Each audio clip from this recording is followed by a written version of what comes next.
اور پہاڑ ایسے بھربھرے گویا ریت کے ٹیلے ہو جائیں۔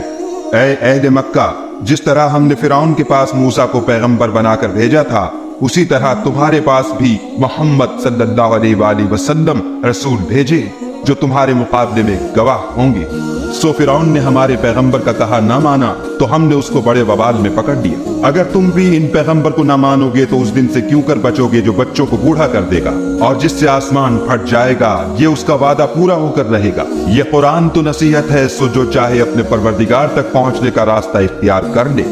تمہارا پروردگار خوب جانتا ہے کہ تم اور تمہارے ساتھ کے لوگ کبھی 2/3 رات کے قریب اور کبھی آدھی رات اور کبھی تہائی رات قیام کیا کرتے ہو، اور خدا تو رات اور دن کا اندازہ رکھتا ہے۔ اس نے معلوم کیا کہ تم اس کو نبھا نہ سکو گے تو اس نے تم پر مہربانی کی، بس جتنا آسانی سے ہو سکے اتنا قرآن پڑھ لیا کرو۔ اس نے جانا کہ تم میں بعض بیمار بھی ہوتے ہیں اور بعض خدا کے فضل یعنی معاش کی تلاش میں ملک میں سفر کرتے ہیں، اور بعض خدا کی راہ میں لڑتے ہیں، تو جتنا آسانی سے ہو سکے اتنا پڑھ لیا کرو، اور نماز پڑھتے رہو اور زکوٰۃ ادا کرتے رہو، اور خدا کو نیک اور خلوص نیت سے قرض دیتے رہو، اور جو عمل نیک تم اپنے لیے آگے بھیجو گے اس کو خدا کے ہاں